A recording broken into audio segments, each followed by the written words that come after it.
वो चाहता था कि काम अभी शुरू हो और पैसा वो 1 हफ्ते में दे देगा। कंस्ट्रक्शन कंपनी को चिंता करने की जरूरत नहीं, अगर वो नहीं दे पाया तो लैंड उनका हो जाएगा। तभी शुइया कंस्ट्रक्शन साइट पर आ गई और उसने डिफाइंटली उसे हग कर लिया। उसने उसका हाथ पकड़ा और पूछा कि वो यहां क्या कर रहा है। शाओयांग पहले से ही इस गली सड़ी औरत से तंग था। अपनी पिछली जिंदगी में उसने क्यूजिंग के साथ मिलकर उसे उसके पेरेंट्स की प्रॉपर्टी से बाहर कर दिया था, और इस बार वो उसे इसका डबल चुकाने के लिए तैयार था। उसके सारे ड्रामे बेकार थे। चाहे जितना अच्छा बनने की कोशिश करे, वो उसकी सड़ी हुई असलियत देख सकता था। उसने पूछा कि क्या ये वही जमीन है जो उसने खरीदी है? यहाँ का व्यू कितना अच्छा है, और शाओयांग शायद यहाँ एक विला बनाना चाहता है ना? लेकिन वो यहाँ जो भी बनाए, उससे उसका कोई लेना देना नहीं। ये रवैया देखकर उसे समझ नहीं आया कि ये हारा हुआ इंसान अचानक से इतना बदल कैसे गया। पहले तो उसका बस हाथ पकड़ना ही शाओयांग को शर्मा देने और दिल की धड़कन तेज कर देने के लिए काफी था, लेकिन आज कुछ भी काम नहीं कर रहा था। इसके बजाय उसने बिना इंटरेस्ट के उसकी तरफ से मुंह मोड़ लिया और कंस्ट्रक्शन वर्कर्स को बताने लगा कि वो क्या गलत कर रहे हैं और गेट को और चौड़ा करना होगा। शुया इस सुनहरे मौके को हाथ से जाने नहीं दे सकती थी। चूंकि क्यूजिंग ने चीटिंग करके सब खराब कर दिया था, उसे हटाकर ये जमीन अब उसकी होनी चाहिए।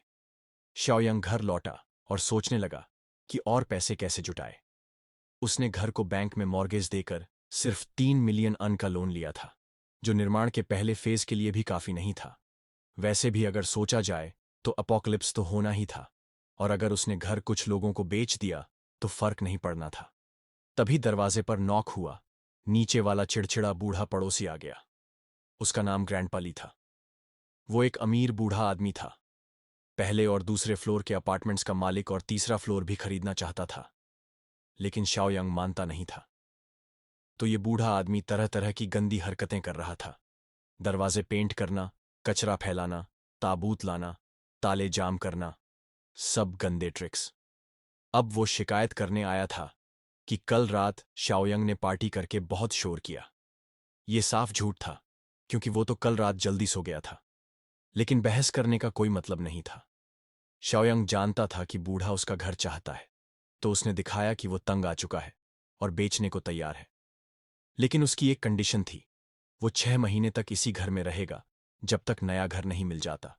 और बूढ़े को अभी 5 मिलियन उसके अकाउंट में ट्रांसफर करने होंगे, ताकि वो नए घर का डिपॉजिट दे सके। अगर बूढ़ा ये शर्त नहीं मानता तो डील कैंसिल। लालची बूढ़ा ये मौका नहीं छोड़ सकता था और मान गया, लेकिन कॉन्ट्रैक्ट साइन करने की डिमांड की, ताकि शाओयांग बाद में पीछे न हट सके। ये कोई प्रॉब्लम नहीं थी। अपोकलिप्स आने पर तो वो बूढ़ा इसी घर में मरेगा। ओल्ड ली ने 5 मिलियन यूएन ट्रांसफर कर दिए, और बैंक लोन के साथ शाओयांग के पास 8 मिलियन हो गए। अब दूसरा टास्क पूरा करने और रिवॉर्ड लेने का वक्त था। सबसे बड़ा सुपरमार्केट इस टास्क के लिए परफेक्ट था। शाओयांग ने साल भर के सामान की जमकर खरीदारी शुरू कर दी। आसपास के लोग उसे पागल समझकर दूर रह रहे थे। आखिरकार उसने ढेर सारे ग्रोसरी कार्ट्स खींचकर चेकआउट लाइन में लगा दिए। लोग अब भी समझ नहीं पा रहे थे कि वो इतना सामान क्यों खरीद रहा है, और उसे मजाक में ले रहे थे कि शायद वो भी अपोकलिप्स की अफवाह पर यकीन करता है। लेकिन उनकी बातें मायने नहीं रखती थीं, क्योंकि सबसे जरूरी था कि शाओयांग ने सिस्टम का टास्क पूरा कर लिया था और 10 पॉइंट्स कमा लिए थे। सिस्टम स्टोर में प्रोटैगनिस्ट्स सप्लाई बॉक्स 10 पॉइंट्स का था, और उसने बिना हिचकिचाए इसे खरीद लिया। बॉक्स खोलने पर उसे एक लेवल एक स्पेस रिंग मिली, जिससे 500 घन मीटर की सब स्पेस में सामान स्टोर कर सकता था, और अंदर का टाइम रुक जाता था, जिससे सामान कभी खराब नहीं होता। ये बेहद कामयाब गेम था। अब वो ताज़ा खाना भी स्टोर कर सकता था। साथ में उसे एक नया मिशन मिला, 10 साल की सुस्तान, जिसे पूरा करने पर 20 पॉइंट्स मिल सकते थे। लेकिन अचानक उसे सुपरमार्केट के सिक्योरिटी चीफ ने बुलाया। खबर थी कि कोई पागल यहां ट्रबल कर रहा है। टर्न्स आउट वो शाओयांग को जानता था। उसका नाम यंग ताओ था, जो उसी के साथ हाई स्कूल गया था और एक लोकल बुली का लैकी था। पास्ट में उसने अपने बॉस के लिए हाई स्कूल के बच्चों से पैसे वसूले थे, और शाओयांग से कई बार टकराव हुआ था। आज यहां देखकर उसे उम्मीद नहीं थी। यंग ने डिमांड की कि शाओयांग ये सारा सामान वापस शेल्फ पर रखे, वरना अच्छा नहीं होगा। शाओयांग ने जवाब दिया कि वो अब भी कमजोरों को परेशान करता है, लेकिन वो कुछ भी वापस नहीं करने वाला। वो यहां कस्टमर है, और कस्टमर हमेशा सही होता है। क्या यही तरीका है कस्टमर्स को ट्रीट करने का? फिर यांग ने कहा कि शाओयांग अभी के अभी पेमेंट करे, वरना इसका नतीजा बुरा होगा। उसने सारे सामान का दाम निकाला, टोटल 56,000। उसी वक्त यांग ताओ ने तुरंत पेमेंट की डिमांड की और हमारा हीरो बिना हिचकिचाए अपना क्रेडिट कार्ड सुपर हीरो के हथियार की तरह इस्तेमाल कर बैठा। ट्रांजैक्शन सक्सेसफुल हुआ और सिक्योरिटी चीफ हैरान रह गया। वो मुड़कर जाने ही वाला था, हार मानते हुए, लेकिन शाओयोंग ने उसे रुकने को कहा। यांग ताओ समझ नहीं पाया कि वो क्या करने वाला है, लेकिन बात सीधी थी। यांग ताओ बदतमीजी कर चुका था और अब हमारा हीरो चाहता था कि वो सबके सामने माफी मांगे, वरना वो सारा सामान वापस कर देगा। सिक्योरिटी चीफ को लगा कि वो हद से ज्यादा कर रहा है और बस झगड़ा ढूंढ रहा है, लेकिन वहां इतने सारे गवाह थे जिन्होंने सब कुछ देखा और पूरा सपोर्ट किया। उन्होंने सब वीडियो में रिकॉर्ड किया और यांग ताओ को धमकाया कि अगर माफी नहीं मांगी तो उसे इंटरनेट पर फेमस कर देंगे। शाओयोंग ने यह भी वादा किया कि अगर माफी सच्ची लगी तो वो यहीं से 10 गुना ज्यादा सामान खरीदेगा। अगर यांग ताओ को यकीन नहीं तो वो पीओएस मशीन लाकर बैलेंस दिखा देगा। यांग ताओ तब हैरान रह गया जब उसने अकाउंट में 7 मिलियन देखे। शाओयोंग ने बस माफी की डिमांड की और कहा कि फिर खरीदारी जारी रहेगी। सिक्योरिटी चीफ ने अपनी इज्जत बचाने की बहुत कोशिश की, लेकिन प्रेशर बहुत ज्यादा था और आखिरकार वो हार मान गया, माफी मांग ली। जाते जाते शाओयोंग ने उसे सलाह दी कि आगे से इतनी सोची समझी बिना काम न करे, क्योंकि कभी नहीं पता होता कि हालात कैसे पलट जाए। अब यांग ताओ ने नकली भलाई का मुखौटा पहनकर पूछा कि वो इतना सामान क्यों खरीद रहा है। बेशक, शाओयोंग ने जवाब दिया, तुम्हारा काम नहीं, मैं बस एक बड़ा डील प्लान कर रहा हूं। यांग ताओ ने तुरंत ऑफर दिया, इस सुपरमार्केट के वेयरहाउस में इतना सामान नहीं होगा। अगर बड़ा डील करना है तो होलसेलर से लेना पड़ेगा और वो किसी को जानता है। उसने तुरंत कॉल किया, जैंग शेंजी, जो अब होलसेल बिजनेस में था।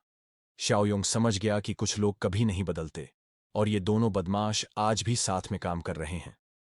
जल्द ही वे होलसेल वेयरहाउस पहुंचे।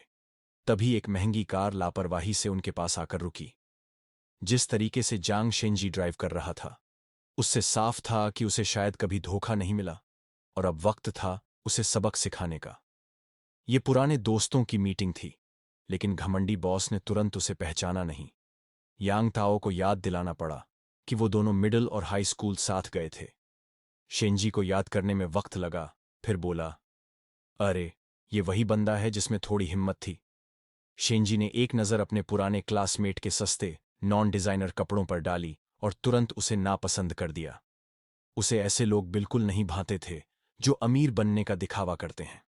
उसने कपड़ों से ही अपना फैसला कर लिया, ये बेकार क्लाइंट है। उसने यांग ताओ को डांटा कि ऐसा निकम्मा कस्टमर क्यों लाया और टाइम क्यों खराब किया, और साथ में एक लात भी मारी। भले ही यांग ताओ को पता था कि शाओयोंग असल में अमीर है, लेकिन शेंजी को यह मानना नामुमकिन था। वो सालों से इस काम में था और सोचता था कि वो एक नज़र में पहचान सकता है कि कौन अमीर है और कौन नहीं। शाओयोंग ने देखा कि कुछ लोग सच में कभी नहीं बदलते और शेंजी को अनारी जो लोगों को नीचा समझता है कह दिया। शेंजी ने तुरंत उसका कॉलर पकड़ लिया और कहा, फिर से बोल। शाओयोंग बिल्कुल नहीं डरा और उसके सामने दोबारा बोला, लेकिन असल में शेंजी को गुस्सा नीचा समझने की बात से नहीं आया था, बल्कि अनारी कहने से आया था। ये सुनकर शाओयोंग को यकीन हो गया, ये आदमी सच में बेशर्म है। यंग ताओ ने झगड़ा रुकवाने की कोशिश की और कहा, मत बोलो, ये सच में इलिटरेट है, इसलिए उसे ये शब्द नफरत है। बस इस बात पर शेंजी ने उसे फिर एक लात मारी और गालियां दी। फिर शेंजी ने शाओयोंग को कंडीशन दी, या तो एक ट्रक सामान खरीदो, वरना चारों हाथ पैरों पर चलकर निकलो। हमारा हीरो खुश हो गया। उसने कहा, कॉलर छोड़ो और अकाउंट नंबर बताओ। कुछ ही पल में शेंजी के चेहरे का गुस्सा हैरानी में बदल गया। शाओयोंग ने 1 करोड़ अकाउंट में भेज दिए थे। उसने बताया, ये तो बस डिपॉजिट है, मैं 5 मिलियन का सामान लूंगा। शेंजी ने पूछा, क्या चाहिए? शाओयोंग बोला, तेल, चावल, नमक, स्नैक्स और ड्रिंक्स, मतलब जो लंबे समय तक खराब ना हो। शेंजी के चेहरे पर हल्की सी मुस्कान आई।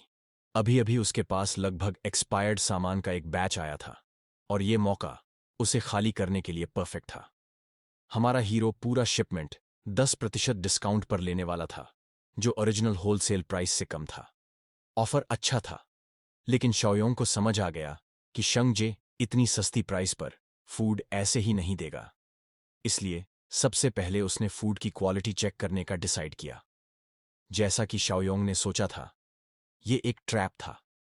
पैकेजिंग नई लग रही थी, लेकिन फूड ऑलमोस्ट एक्सपायर्ड था।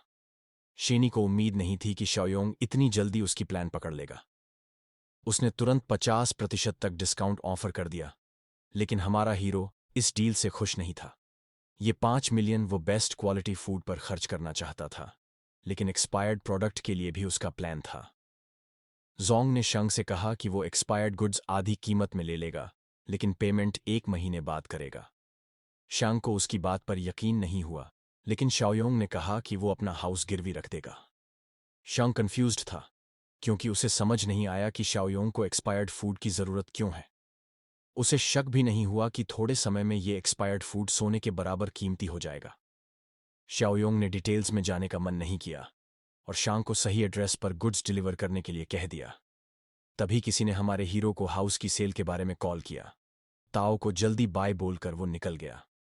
बायर एक बुजुर्ग आदमी था, जो 4 लाख डाउन पेमेंट देने और 3 महीने में हाउस खाली कराने के लिए रेडी था। सब कुछ इतना स्मूथ चल रहा था कि हीरो को थोड़ा डाउट हुआ। उसने बुजुर्ग से पूछा कि इतनी जल्दी क्यों है। बुजुर्ग ने बताया कि उसकी ग्रैंड डॉटर का स्कूल चेंज होने वाला है और उसे रहने के लिए घर चाहिए।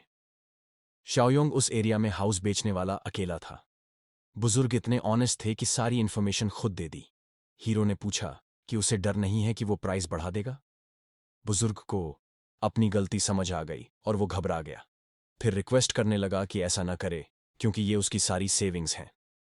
शाओयोंग कोई ऐसा आदमी नहीं था जो मासूम लोगों की अच्छाई का फायदा उठाए।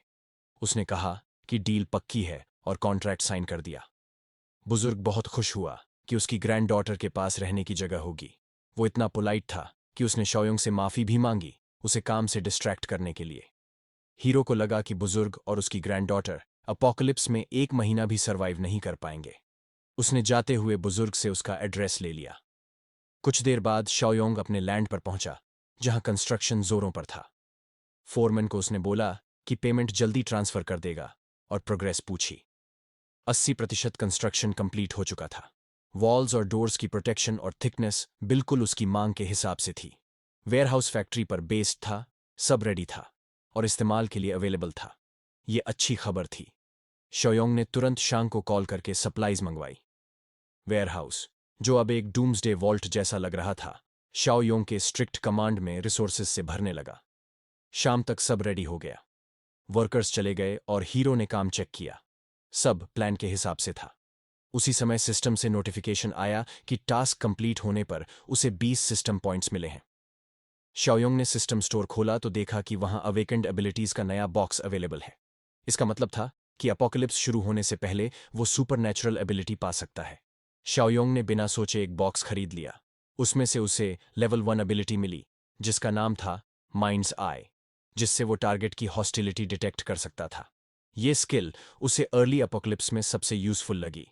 सिस्टम ने उसे आराम नहीं करने दिया और नया टास्क दे दिया, बहुत सारे वेपन्स इकट्ठा करने का। शाओयोंग को कोई प्रॉब्लम नहीं थी, क्योंकि वो वैसे भी गन्स लेने वाला था। नया टास्क लेकर जैंग शाओयोंग शहर के ब्लैक मार्केट पहुंचा। लेट नाइट मार्केट काफी बिजी था। कस्टमर्स और सेलर्स बार्गेनिंग में लगे थे। स्कैमर्स हर तरफ थे। अचानक उसके नजर के कोने से कुछ दिखा। एक आदमी जो उसे जान पहचान का लगा। वही आदमी जिससे क्यूयू जिंग पहली अपोकलिप्स में चिपकी हुई थी, ली शूशी। वो अग्रेसिवली फेक ज्वेलरी का भाव कम कराने में लगा था और आखिर में सेलर को मना लिया। जांग शाओयोंग को उम्मीद नहीं थी कि आज रात वो इसे देखेगा, लेकिन ये सोचकर समझ आया कि ये आदमी फेक सामान लेने ही आया होगा। क्यू जिंग जैसी चालाक लड़की भी फेक जेड ब्रेसलेट्स से बेवकूफ बन गई थी।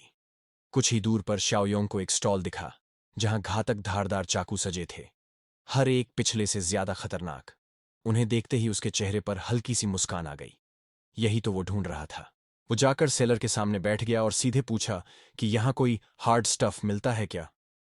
कमुफ्लाज वाले अंकल, जो मिलिट्री टाइप लग रहे थे, उसकी बातों से खुश नहीं हुए। उन्होंने बस एक नाइफ शार्पनर उसकी तरफ फेंका और कहा कि ब्लेड खुद तेज कर ले। शाओयोंग ने गंभीर होते हुए कहा कि ये चाकू उसकी जरूरत के हिसाब से काफी हार्ड नहीं है, उसे कुछ और ताकतवर चाहिए। इशारा समझते ही मिस्टर कामो का चेहरा सख्त हो गया। उन्होंने पूछा कि क्या वो मुसीबत ढूंढ रहा है। तभी उसका फोन बजा। बैंक अकाउंट में 2 लाख युआन का ट्रांसफर हुआ। सामने जांग शाओयोंग खड़ा था। क्यूआर कोड स्कैन करके पैसे भेज चुका था। ये था सेलर को शांत करने और अपनी गंभीरता साबित करने का तरीका। यकीन होते ही मिस्टर कैमो ने अपने एक आदमी को स्टॉल पर छोड़ा और खुद शाओयोंग को पास की एक बिल्डिंग में ले गया। वहां उसने पहले होममेड छोटी गन ऑफर की जो 2000 में मिलती थी और सस्ती गोलियों के साथ आती थी। शाओयोंग ने तुरंत मना कर दिया। फिर उसने रिप्लिका रिवॉल्वर्स दिखाए। 9 मिलीमीटर 5000 में, गोलियां 5 युआन प्रति पीस। ये भी उसे पसंद नहीं आया। कैमो ने हैरानी से पूछा कि ये प्रीपेमेंट वाली बात क्या है। शाओयोंग ने बताया कि पहले भेजे गए पैसे तो सिर्फ 10% एडवांस थे। असली ऑर्डर 2 मिलियन का है।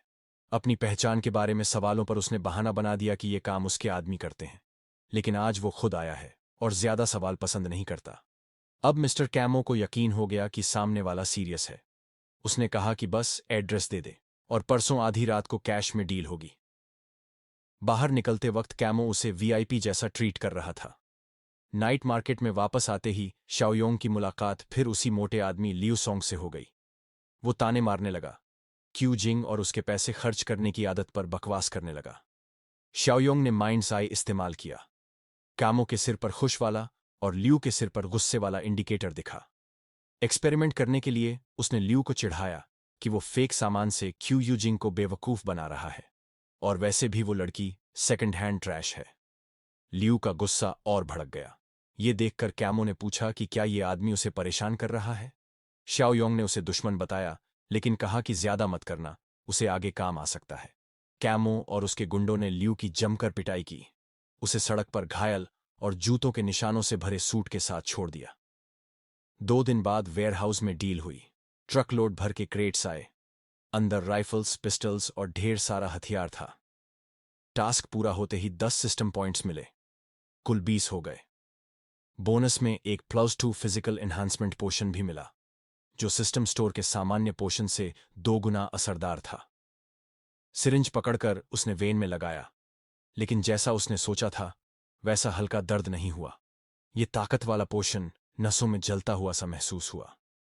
एक औसत आदमी की फिजिकल स्कोर करीब 5 होती है, +2 का मतलब सीधा 40% ताकत बढ़ना। अब उसने सिस्टम स्टोर खोलकर बाकी फिजिकल अपग्रेड्स पर ध्यान देने का सोचा। एनहांसमेंट पोशन की वैल्यू समझते हुए शाओयोंग ने एक और बड़ा सिरिंज निकाला और इंजेक्ट कर लिया। अब उसकी फिजिकल स्कोर 8 हो चुकी थी, मतलब औसत आदमी से करीब 60% ज्यादा ताकतवर। वेयरहाउस में पड़े मोटे आयरन बार्स देखकर उसने ताकत टेस्ट करने की ठानी। उसने एक मोटा कंस्ट्रक्शन रॉड हवा में उछाला और पूरी ताकत से लात मारी। रॉड मुड़ गया और सीधा दीवार में जा टकराया। वहां एक गहरा डेंट बन गया। अब उसकी बेयर हैंड्स खुद हथियार जैसे थे और शुरुआती अपोकलिप्स में वो निसंकोच लड़ सकता था। हथियार खुले में रखना बेवकूफी थी, तो उसने स्पेशल रिंग में सारा ट्रकलोड सामान स्टोर कर लिया। उसे पता था कि परसों से अपोकलिप्स शुरू होने वाली है और बाकी तैयारी के लिए उसके पास बहुत कम समय है। उसे याद आया उस बूढ़े आदमी का चेहरा, जिसने अपनी पोती के लिए मामूली रकम से उसका घर खरीदना चाहा था। पिछली जिंदगी में उसने कई बार बिट्रेयल और मौत देखी थी, लेकिन बेबस लोगों को नजरअंदाज करना उसकी फितरत नहीं थी। उसने सोचा, कम से कम जरूरी सामान तो दे ही सकता है। अगले दिन वो एक जर्जर अपार्टमेंट पहुंचा। बिना जीपीएस ये जगह ढूंढना नामुमकिन थी।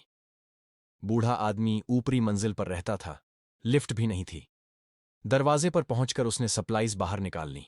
बॉक्सेस हॉलवे और सीढ़ियों तक भर गए। दरवाजा खोलते ही बूढ़ा समझा कि मकान मालिक आया है, लेकिन फिर पहचान लिया कि ये मिस्टर जांग है। शाओयोंग ने जल्दी से कहा कि पहले सामान अंदर ले चलें, वरना पड़ोसी देख लेंगे। ज्यादातर वजन उसने खुद उठाया। बूढ़ा उसकी स्टेमिना देखकर हैरान रह गया। कमरे का सर्वे करते हुए उसने देखा कि ये जगह इमरजेंसी शेल्टर के लिए ठीक है। उसने बूढ़े को समझाया कि ये सप्लाईज आधा साल चलनी चाहिए। तभी उसकी नज़र कमरे में रखी एक फोटो पर पड़ी। बूढ़ा और एक खूबसूरत लड़की। वो लड़की शान शान थी, पहली अपोकलिप्स में उसकी करीबी दोस्त। याद आया कि उस टाइमलाइन में शान शान का दादा अपनी जान देकर उसे ज़ॉम्बी इन्फेस्टेड स्कूल से बचाता था। अब उसने ठान लिया कि ऐसा फिर नहीं होने देगा। उसने बूढ़े से कहा कि घर की डील कैंसिल है, क्योंकि कल से दुनिया नर्क बनने वाली है। अब प्रायोरिटी शनशान को स्कूल से निकालकर सेफ जगह ले जाना है। बूढ़ा हैरान था। फैमिन जैसी मिसाल भी उसे कन्विंस नहीं कर पाई। आखिरकार शाओयोंग ने प्रूफ दिखाया। स्पेशल रिंग से सारी सप्लाईज और कमरे का सामान पल भर में गायब कर दिया। बूढ़ा इसे जादू कहे बिना नहीं रह सका। शाओयोंग ने साफ कहा, उसके पास पावर्स हैं और वो भविष्य देख सकता है। अगर शनशान को बचाना है तो उसकी हर बात माननी होगी। इसके बाद वो दोनों शनशान के स्कूल की तरफ निकले, जबकि बूढ़ा अभी भी कार में मुंह खोले चुपचाप बैठा था। यंग मैन को जल्दी पहुंचने के लिए शाओयोंग ने गाड़ी ऐसे दौड़ाई जैसे ट्रैफिक लॉज बस सजेस्शन हो। जैसे ही गाड़ी रुकी, वो और बूढ़ा सीधे शनशान को ढूंढने निकले। डिपार्टमेंट बिल्डिंग के सामने शानशान कुछ स्टूडेंट्स से घिरी हुई थी। एक विच टाइप लड़की उसे थप्पड़ मार रही थी, बस इसलिए कि कोई लड़का शानशान को पसंद करता था। शानशान ने डिफाइंट नजरों से कहा कि उसे उस क्रीप में कोई इंटरेस्ट नहीं, लेकिन विचेस ने जलन में पेट में लात मार दी और बारी बारी से पीटना शुरू कर दिया। ये सब देख बूढ़ा सह नहीं पाया और चिल्लाते हुए अपनी पोती की तरफ दौड़ा, लेकिन सामने से कुछ थग्स ने उसका रास्ता रोक लिया। हथियार दिखाते हुए बोले कि ये लड़कियों का मामला है। दादा ने बिना डरे झगड़ा रोकने की कोशिश की। तभी एक थग ने स्टील बैट से उसके सिर पर वार करने की कोशिश की, लेकिन शाओयोंग बीच में आ गया। उसने बैट पकड़े लड़के को रोका और एक सॉलिड किक मारी, जिससे वो हवा में कैनन बॉल की तरह उड़ गया। बाकी दो थग्स पहले हिचके, फिर टीम बनाकर हमला करने सोचे, एक नाइफ दूसरा बैट लेकर। बैट वाला पहले आया। शाओयोंग ने आसानी से डक कर डॉज किया, कॉलर पकड़कर उसे जमीन पर दे मारा, एक स्लैम में बेहोश। नाइफ वाला भी आया, लेकिन शाओयोंग ने हथियार रिडायरेक्ट किया और बगैर नजर हटाए उसकी लेग पर इतनी जोर से किक मारी कि वो फोल्ड होकर मुंह के बल गिर गया। अब सिर्फ वो विचेस बची थीं जो शान को तंग कर रही थीं। शाओयोंग इक्वल राइट्स, इक्वल फाइट्स में यकीन रखता था। उसने पहली विच को जोरदार स्लैप मारा, जिससे उसका चेहरा लाल हो गया। दूसरी, जो शान के बाल खींच रही थी, उसे उसी टेस्ट का मजा दिया। नाइफ उसकी गर्दन पर रख दिया। विच डर से रो पड़ी। सबको लगा कि अब वो कुछ खतरनाक करेगा, लेकिन उसने बस उसके बाल काट दिए, भीड़ के सामने इंसल्ट के लिए। उसने कटे बाल उसके सिर पर गिराए और कहा कि लंबे बाल आने वाले दिनों में सिर्फ मुसीबत बनेंगे। छोटे बाल उसकी जान बचा सकते हैं। लोग उसकी बात नहीं समझे, लेकिन शाओयोंग सीरियस था। फिर वो शनशान की तरफ मुड़ा। शाओयोंग ने शनशान को कहा कि अभी तुरंत निकलना होगा, भले ही उसे पता ना हो कहाँ जा रहे हैं। दादा ने भी समझा लिया और उसे मिस्टर जांग की कार में बिठा दिया। अंदर दादा ने कहा कि अब वो स्कूल नहीं आएगी। उसकी आंखों में पागलपन जैसा भाव था और बोला कि एक बड़ा फैमिन आने वाला है। सर्वाइवल अब सबसे बड़ी प्रायोरिटी होगी। शनशान को लगा दादा किसी स्कैम कॉल का शिकार हो गए हैं। शाओयोंग ने दोनों की बहस सुनी और फिर बोला कि फैमिन की जानकारी उसी ने दी थी। शान को तो यह भी नहीं पता था कि यह आदमी कौन है जो उन्हें कहीं ले जा रहा है। तो शाओयोंग ने अपना परिचय दिया और कहा कि वो उसे भाई कह सकती है। शान ने स्कूल के बदमाशों से बचाने के लिए उसका शुक्रिया किया